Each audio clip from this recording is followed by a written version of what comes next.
Hi, I'm Kristen Hodgden, an IVF mom, proud fertility advocate, and co-founder of Rescripted. Welcome to Dear Infertility, the first ever podcast that doubles as an advice column for fertility, infertility, and pregnancy loss. This season, we're going back to our roots, highlighting personal fertility stories from those who have been there through IVF, egg freezing, donor conception, surrogacy, and more. Now let's dive in and work towards ending the stigma around fertility, infertility, and pregnancy loss. Did you know that age is the most predictive factor of fertility? A consultation with a fertility specialist can give you more information about where you stand and what your options are. I'm Dr. Mackenzie Purdy, a reproductive endocrinologist at Kindbody. Visit kindbody.com/rescripted to get started. Hi, everyone, and welcome back to Dear Infertility. I'm your host, Kristen Hodgden, and I'm here with Caroline Lunny. Hi, Caroline. Hi, thanks so much for having me.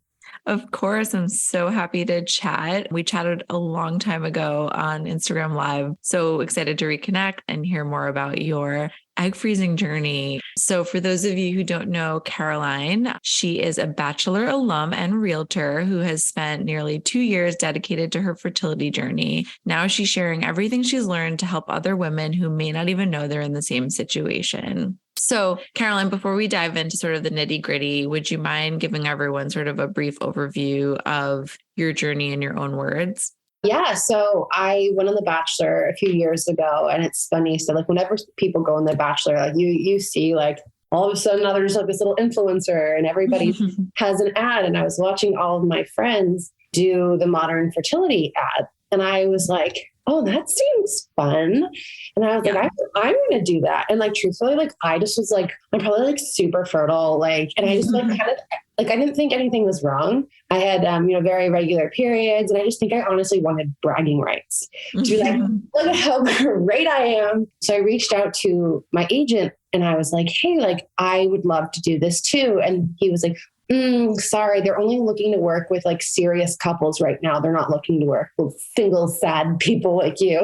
Like, oh my gosh. Say that, but that's kind of like more or less which is kind of the antithesis of what we want, right? Like we want people to start thinking about it so much earlier and not when they're actually trying. Absolutely. But I think it's so important that that's part of like my personal testimony because perfect. It's such like a good thing to be like, how initially like I was rejected because I'm like alone and like so sad and single and nobody wants me no one wants to have a baby with me. Like you shouldn't even be thinking about those things.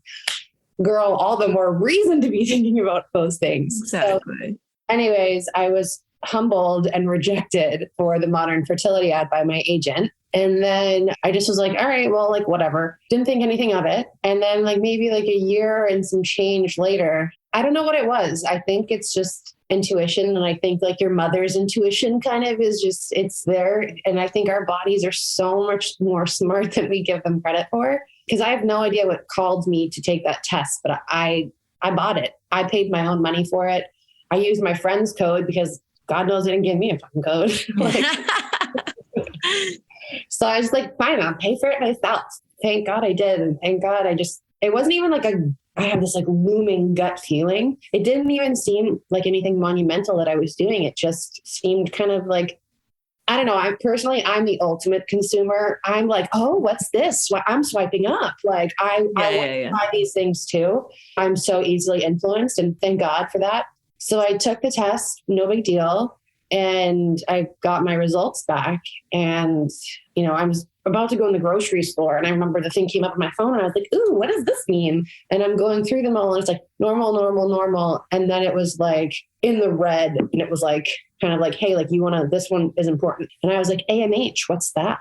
Gosh. Day one, right? You don't know anything. And you're like, So obviously then you go on Google and you're like, what is a normal AMH like range for, I had just turned 29. And I think the range, like the normal range is like 2.5.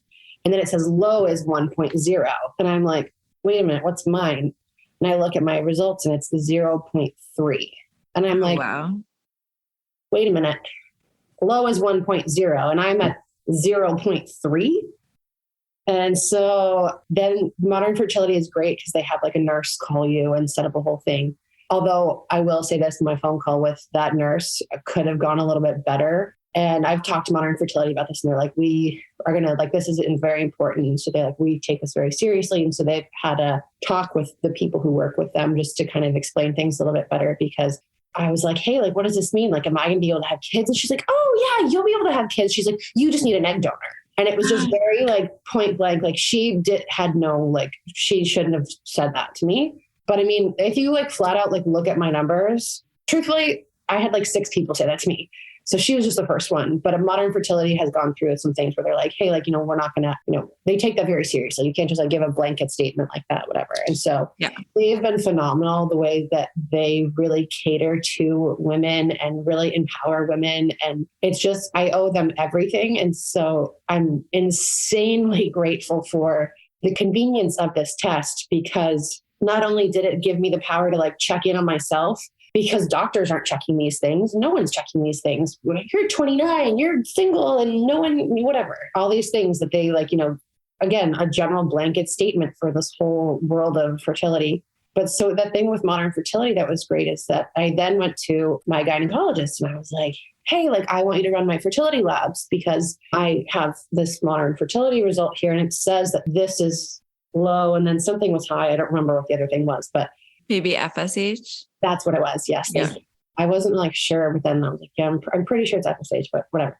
So I was like, hey, like, can you run some labs? She's like, that is just a consumer driven test from the internet. Like, they're just trying to take your money. And I was like, well, I already bought the test, so I don't really know what they get out of lying to me about my results. Like, yeah, that just the business in that doesn't really add up, but all right. And she's not listening to me. And it was really frustrating. And so I was like, can you just like run it anyways? Like, I'm here, like, just run it. It's just a blood test. Yeah. Like, you just turned 29. Like, you have to be like trying and failing for, whatever, like a year at your age before, people even, things just, are, and I just was like, it's so frustrating to be like, why are you arguing with me about this? Yes. Why is this something like, it's not like it's Canada and the healthcare is free. Like, I'm paying you. Like, run it through my insurance. I never have anything that I go to the doctor for. Those bitches get away with everything. I give them so much money from my insurance every month. Yeah. And so it was super frustrating. And I could see that I wasn't getting anywhere with her. Mm-hmm. So then I started to lie to her. And I was like, oh yeah, like my boyfriend and I, we're not trying. And, we're just unprotected sex everywhere. And I'm just a cum dumpster. Like, Isn't it awful though that they don't always take you seriously? And I can identify because when I initially got diagnosed with infertility and PCOS, I was 27. And even my fertility doctor at the time was like, oh, you're going to be fine. You're so young. And a year later, I'm starting IVF. So it's like, yes, fertility declines with age, but in some cases, there's a very clear indicator that something's wrong and you're still not going to take me seriously. Right. And I was like, what is, like, we could have been done with this by now. Like, the blood test would have taken significantly less amount of time than you sitting here arguing with me. Like, what's the problem? Like, I'll pay for it. Just fucking run the test. Like, I can't order this myself. I don't know how to do a blood. I can't do it myself or whatever, you need to do to like get the blood, whatever. I'm like, just do it. And so eventually after I lie through my teeth to her to get her to listen to me, I have to wait for the lab results to come back. And so she calls me and I can hear it in her voice. And I'm like, this woman a week ago basically promised me that this stupid test from the internet was wrong. I was fine. I'm so young. I'm fine. And she had no reason to tell me that. And it pisses me off because how many more people are asking this question and aren't a stubborn mule like I am. And I'm just like fighting back and having to lie to this woman because she's not listening to me. And that infuriated me because then she calls me and she tells me, and I could hear it in her voice. And I was like, what is it? Because I'm just like, at this point, I'm like, just fucking tell me what it is. So my Modern Fertility results said 0.3, right? She comes back and tells me it's 0.1. Oh my gosh. And I was like, and I literally went to her head and go, remember when you didn't want to test me? Yeah. I'm just like, I'm a sassy bitch at this point. Like, well, good for you for advocating for yourself because you're right. Some people would be like, well, this is a doctor telling me, Doctors know everything. And they, you know what? They're human. And also like the way that I feel like the medicine hasn't really caught up with, or like the teaching hasn't really caught up with all of the hormones and all of the chemicals in our products are messing with our hormones. Like it's a mess. And it's just, I don't think they realize how big of a problem this is. And I think the other piece of that also is that we are trained to believe that this is a very taboo topic. Oh, yeah. And it pisses me off. The whole idea that you are supposed to wait till the second trimester to tell anyone you're pregnant, because if you lose the baby, you're not allowed to tell anybody. Like, that just makes no sense. And obviously to each his own, and however anyone wants to process that. But I think that there's this weird culture with shaming women for like, it's really soon. Are you sure you want to be telling people? It's like, bitch, if my goldfish died, I would come into work next day. You're like, Nemo is dead. Like, and you'd be like, oh, here's a donut. Like, there's a little like sense of compassion that you would have for somebody who's going through something. Why, if we lose a pregnancy, or why, if we're dealing with infertility, is this something we have to deal with quietly and behind closed doors? So what made you make the decision to start sharing your story publicly? It wasn't at this point, it was when you initially started treatments, correct? Well, so I found out in February 2020 that something was wrong.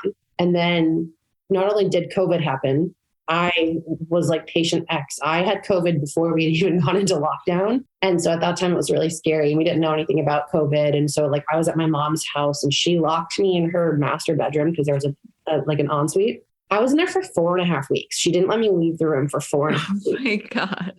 I'm amazed, like I have any like muscle left at this point. Like I was getting like maybe 200 steps a day. And so I remember just being trapped, like the world was shut down. And once I had finally like been allowed to leave my room, the first thing, and I didn't have my period the whole time. So like I'm freaking out, and like COVID affects our periods and things like that. But the whole time I'm in quarantine, I don't have my period. And I'm like, oh my God, I'm too late. I'm going through menopause like as we speak. Oh my God. Like, I thought, I was like, it's happening. Like, and I'm too late. And it was terrible. But the first time I left the house, I went straight to the fertility clinic. And I just was like, nope. Because I got my period and I was like, boom, day 3, let's go. I'm good. Test on my shit. We're doing this. We're going for it. And I think in the beginning, it's a lot to process. And you don't really know what to make of all of it.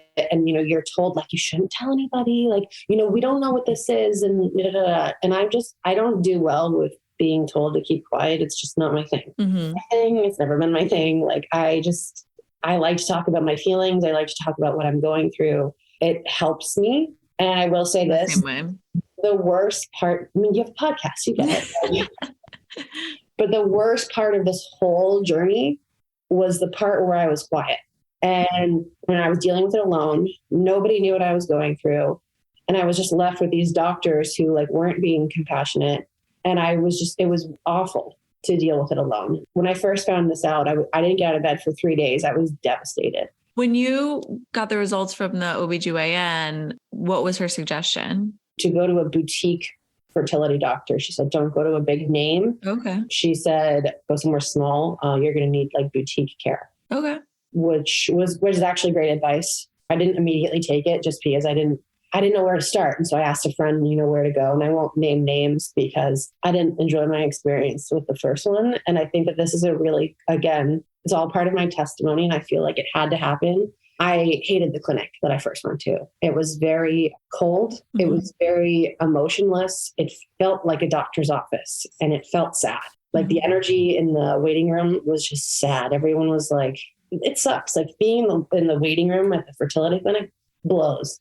There's no way to the energy is shitty and sad. It really is. And because we're all sad. Like nobody wants to be here. We're supposed to be like, we made love and now we have a baby. And here we are. We're all thousands and thousands of dollars in debt and sad. It's not. And no one wants to talk to each other because they're not sure where anyone else is at in their journey. And so everyone just kind of stares at their phone and it's not me. I'm like, how you doing?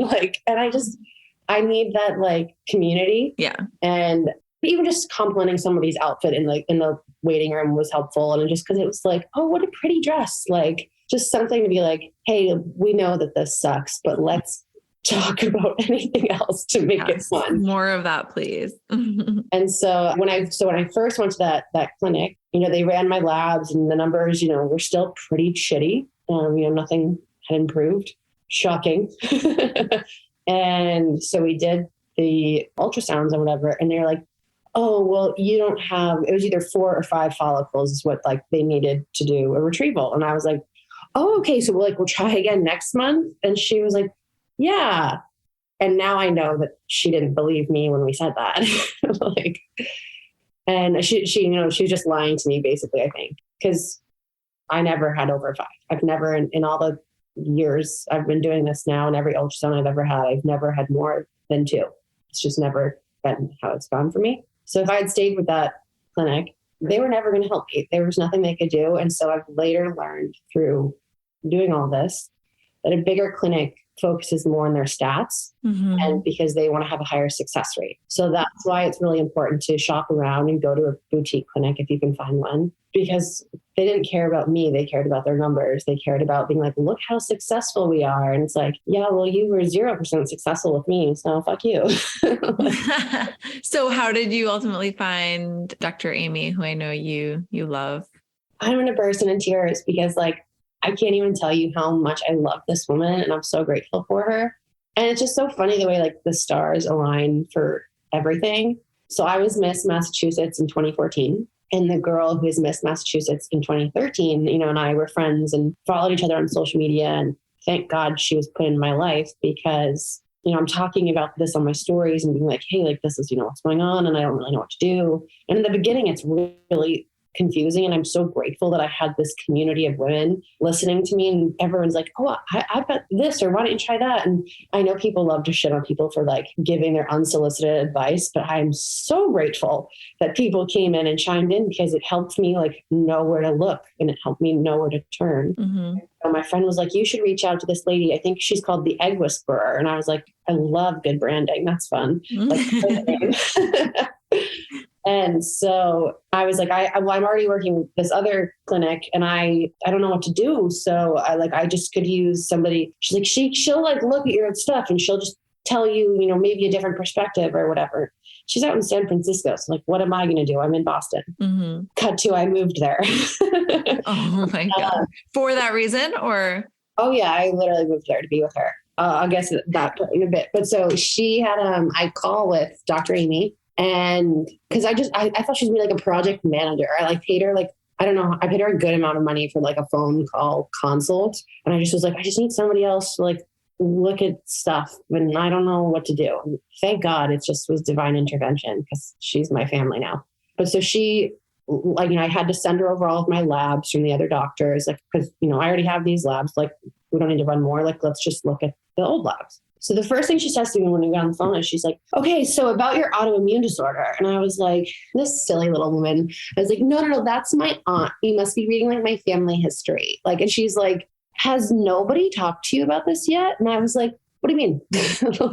Oh my gosh, what was it? So my TPO-AB antibodies are ridiculously not where they're supposed to be. Okay. And so it's funny that she's looking at all these other doctors' labs that they took and that they did. And nobody over there said, hey, it looks like you're on the road to Hashimoto's. And that's what's causing this. It's just unexplained infertility. Wow. And Dr. Amy, if you follow her at all, she's no, it's never unexplained. There's always a reason. Yeah. I have Hashimoto's, by the way. Oh, you do? I do. And I always say that I think there's a lot of misinformation out there, but my only symptom was fatigue.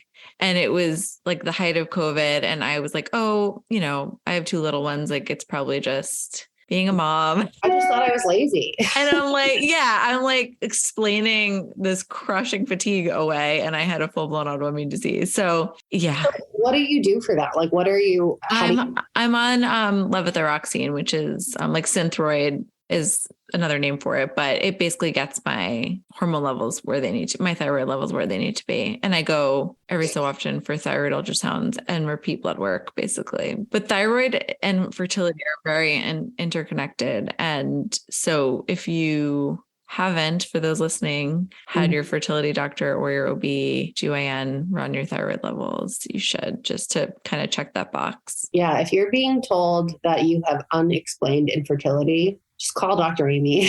The biggest thing to take away from all of this is you have to advocate for yourself. And it's like you're advocating for your kids. And it's been one of the coolest things that I've taken away from all of this is my ability to like channel my mama bear energy. Like, yes, I don't physically have a child in the next room or like in my belly, but like they exist. Do you know what I mean? Like, and they're somewhere else right now. If you believe in higher power, heaven, like whatever, they're over there. And I have to do what I can to bring them here. And it's like, and if I don't do these things, like, then they are just lost forever. Yeah. And so it's this thing where you like, you know, when they say like a mom can like pick a kid, like a car off her kid, it's like that. Like you find the strength within you where you just like suck it up. Like you just keep going and you find the strength to like do all of it. But back to the thyroid medication, a really cool story. And it's one of the coolest things that's happened to me in my life, honestly. And when this all started and this kind of just talking about this on my Instagram to my community gave my pain a purpose. And it just kind of helped me. It was like weird little therapy for me to like just talk about it. And it helped my journey be easier to connect to other women who were, you know, in similar situations. And I've gotten multiple messages like this since, but the first one that came through, this woman messaged me and she said, "Hey, I just want to thank you." She's like, because you talked about how there's no such thing as unexplained infertility and, you know, about thyroids and all of the things. And she's like, "I've had 4 miscarriages." And she's like, "I've never gotten to see my baby before." She sent me her ultrasound photo. She goes, "I haven't even told my mom yet." She's like, "But I've never gotten to see my baby in an ultrasound before." And she's like, "So I just want to thank you because if it wasn't for you telling me about this, I wouldn't have gotten the thyroid medication." And she's like, "And that's what I believe is like keeping this baby here." And she's like, "It was such a simple fix and nobody had told me to do that before." Yeah. And I follow her on Instagram now and it's so cool. The baby's like, you know, a year and some change old. And it's really cool to see because it's like, that's what this was about. And it was like supposed to be so much bigger and we're supposed to be talking about this. And I hate that no one feels like they can talk about it or all of these things. So it was really cool to be like, hey, like this is so much bigger than just like my shit.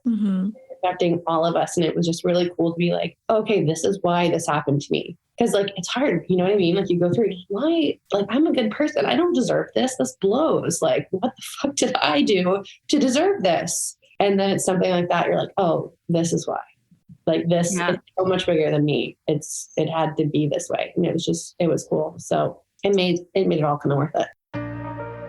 Have you ever said, "I want less leaks" or "I can't stand my cramps"? Get Flex discs. They're super comfy period discs with 12-hour leak protection, and they're designed to reduce cramps, dryness, and odor. Get Flex at Walmart, Target, CVS, and flexfits.com. Thank you for using your platform to share this. And I feel like, especially since you've been doing this by yourself and just taking control of your fertility for the future has been, I'm sure, inspiring a lot of people to do the same. And I think it is really cool the way that it all went down. And like, I started this with a boyfriend and I was actually talking to somebody about it this morning. After my first egg retrieval, it gave me, like I said, that mama bear energy. All of a sudden you're a mom. And like, it's weird how it just like, for me, it just like clicked. And I was like, I'm a mom now. Like, and I just have one egg at this point in the freezer. Like, that's it. And I'm like, I'm a mom. You really do form a connection. So like Amy named it. She's like, "Oh, that golden egg." And now we're calling it Goldie. And it's like, you know what I mean? I love it. It was cool because I was able to see a situation that I was in differently. And I couldn't leave this abusive relationship for myself. But all of a sudden I was like, hold on. I was like, my kids deserve a better dad than that schmuck. And it was just like, I'm going to set my daughter up for like years of daddy issues and just like of heartbreak. And like, I know how awful it is to have a terrible dad. I know firsthand. And it was like, oh my God, you can't, like, you have to break the cycle. It ends here. Like, I couldn't like leave for myself, but I could leave for my kids. It was weird. That's amazing. And it's cool. Like, people like complain about doing all this because it's like, you know, you're swollen and you're bloated and you're hormonal. And it's like been such a cool moment of growth for me. And it like has only positively impacted my life. Mm-hmm. And for that, I'm super, super grateful. I can definitely identify with that. You don't want it to happen, but I think infertility is a really big life lesson in like kind of having to relinquish control and then everything good that comes from it. It's hard not to see. I'm definitely a completely different person than I was before. going through all of this. If you could go back and undo it, like if you could just be like, if I just have sex the normal way and have a baby the normal way, like, would you go back and undo all of this? No, I mean, I don't think I'd have the kids that I have. I don't think I'd have the perspective, the empathy. Like, I feel like I'm way more able to sit with people in their hard times because I know what it's like to go through hard times. And I mean, just endless. I wouldn't have my company. And I do feel like I was meant to use my voice to talk about this stuff and educate people, because the more I do this, I was 27, college graduate, and I didn't know that I had to ovulate regularly in order to get pregnant. Like, there's a problem there. How little we know.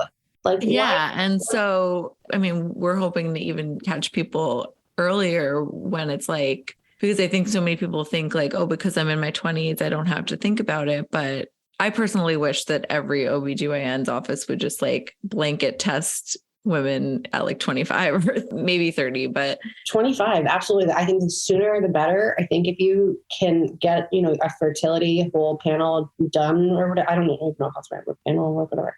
Get all your fertility labs done. If you have the means to freeze your eggs as soon as possible. Like, I wish I was 18 years old when I froze my eggs. And people are like, oh, it's so expensive. And you're like, oh, you have to pay for storage. And it's like, or you could spend an entire house, a mortgage, whatever, or you can pay cash for houses. You get what I'm trying to say. You spend $1 billion down the road trying to fix something. If you had just fixed it beforehand, and if you had just been proactive, it would have cost you a lot less. So how many retrievals did you end up doing? 8. Wow. Yeah, it was a lot. And I had my breast implants removed as well. So I had 9 surgeries in a year and a half. My body was, at the end, my body was like, no, we're done. Yeah. And what made you decide that you were done? Just like a gut feeling, or you got enough eggs that you felt comfortable? Our goal was 15 and we got 11. And at the end, I honestly thought I had gone through menopause. I was having hot flashes and my period had stopped. And Amy and I both were like, it's happening. It's over. And I didn't get my period for 3 months. And Lord knows the day I bled again, I was on the roof, oh my God. I was like, I still got it. So every time I get my period, I thank Jesus. And I'm just like, oh, I love these cramps. This is amazing. I love my period. Oh, this is awesome. And it's just it's so funny. It's all a matter of perspective. Oh yeah, absolutely. So you have your 11 eggs, and tell me about the freeze and share thing that you did with your sister. Okay. So yeah, so I got 11 of my own eggs, right? Because obviously the goal is to have my own biological child. But in the beginning, before I found Dr. Amy, and I think I saw about 5 different gynecologists, specialists. I went to a menopause fertility specialist because that's just, I was like, I don't know what to do. Yeah. They all were like, oh, she needs an egg donor. She needs an egg donor. She's not going to have her own kids. She needs an egg donor. And you're just like, all right, cool. And then it's kind of this terrifying feeling where you're like, how do I pick someone to be my egg donor? And I just pictured myself flipping through this binder. And I'm like, how do I pick somebody to be me? Do you know what I mean? It was weird. And just because I didn't fully understand what my options were. It's hard to also wrap your head around that when, I mean, obviously donor eggs are a beautiful path to parenthood for those that need it. But when you're 29 and you haven't even tried yet, to be told that you need an egg donor definitively, that's wait a second. It just is such a kick in the gut. It's just how am I supposed to pick an egg donor? Yeah. And obviously that wasn't something I needed to do tomorrow, but that's not how I pictured this going. I wanted it to be oh my God, I do that. She's like that weird freckle I have, or, something like that, And I don't even know how it came to be, but all of a sudden my sister was, I think, and I feel so bad because initially I was like, I don't want her eggs. You're so sad that it's just you're still grasping what's at hand. And because at the end of the day, I don't want to have my sister's eggs. I want my eggs.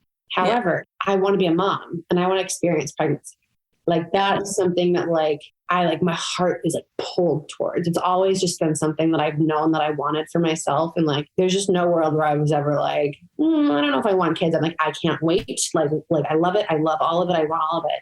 And I don't even know how it came to be, but my sister was all of a sudden, she's like, yeah, like I'll give you my eggs. Like, fine, like no big deal.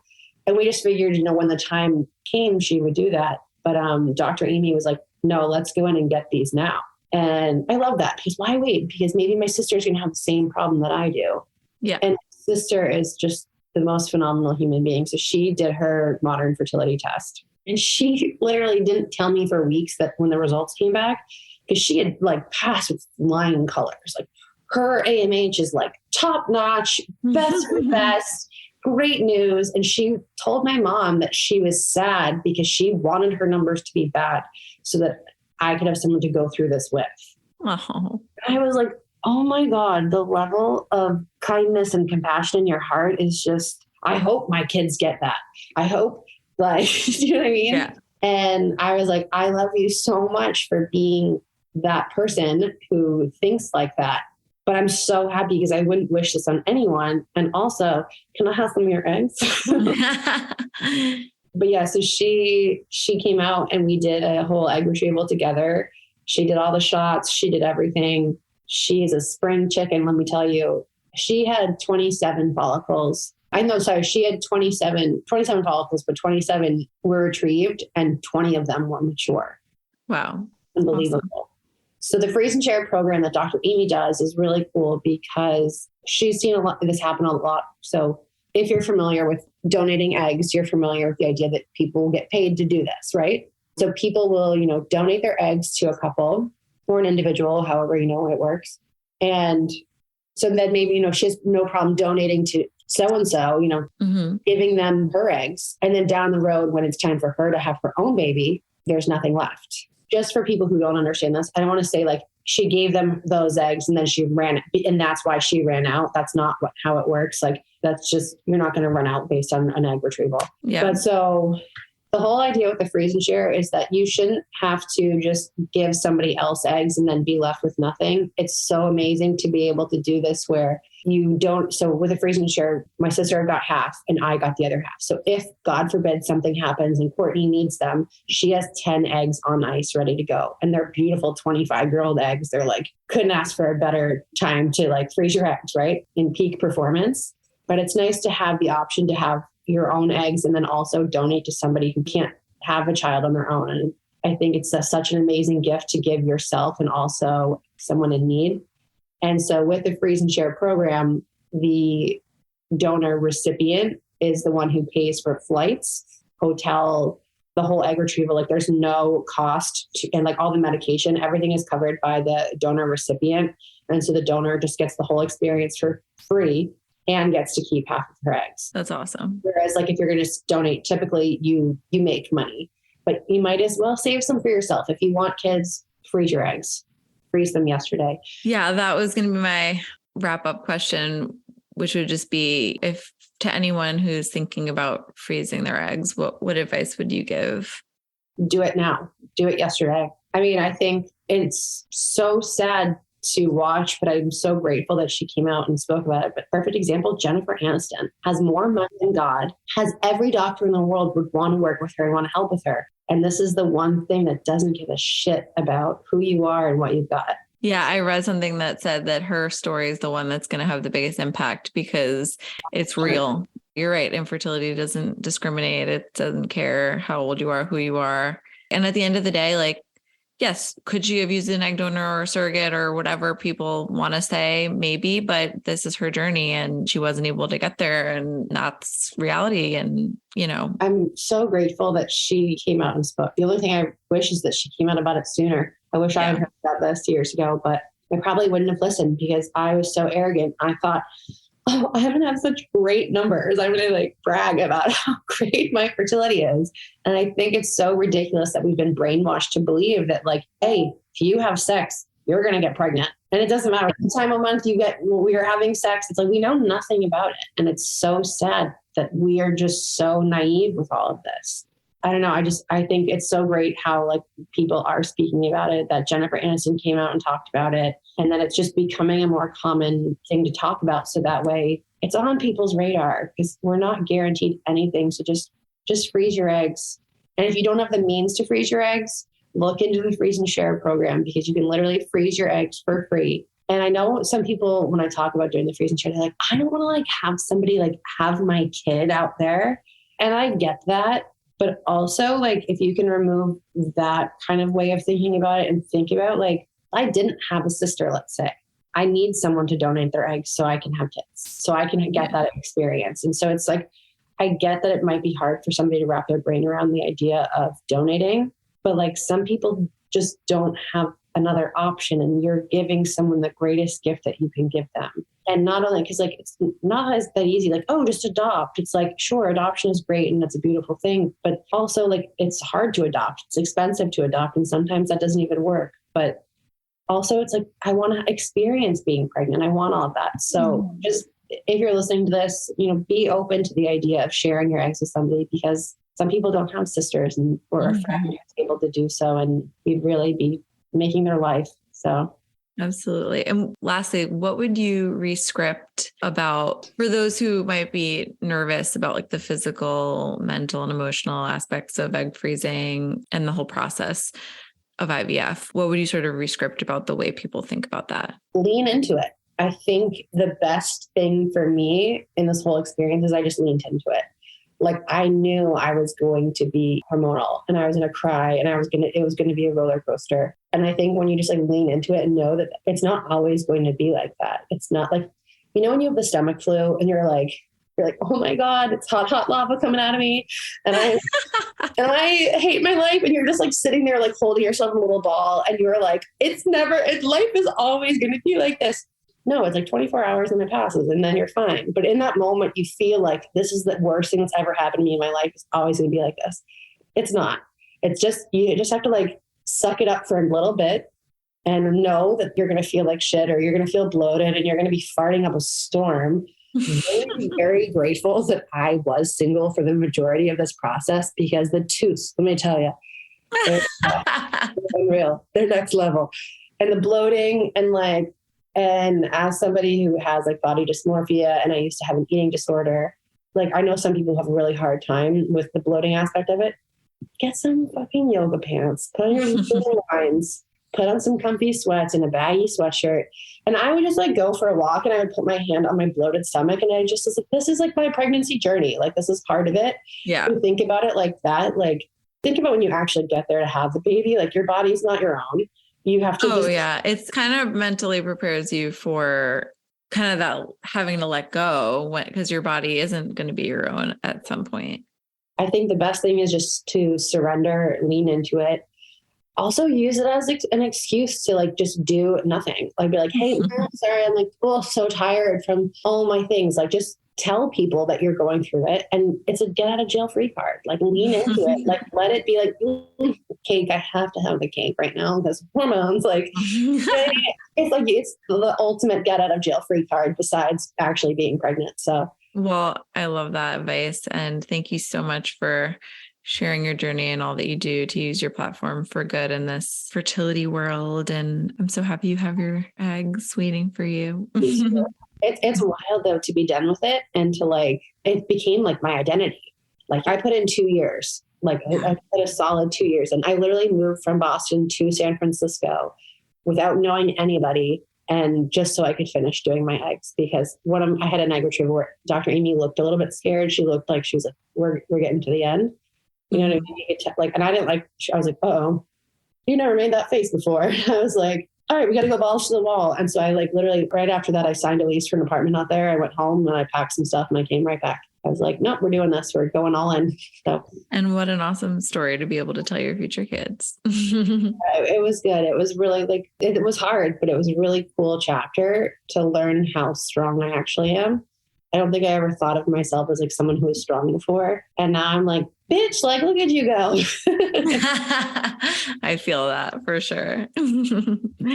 Well, thanks again. This is amazing. Everybody out there, if you're in this journey, if you're listening to this, you're clearly in this in some way, shape, or form. So yes, there are a lot of us. You're not alone. I know. So good luck to everybody. And thank you so much for having me and giving us a space to talk about this. So that way, hopefully this will be way less of a problem down the road. Of course. Always. Thank you for tuning into this episode of Dear Infertility. We hope it left you feeling more educated and empowered about your reproductive and sexual health.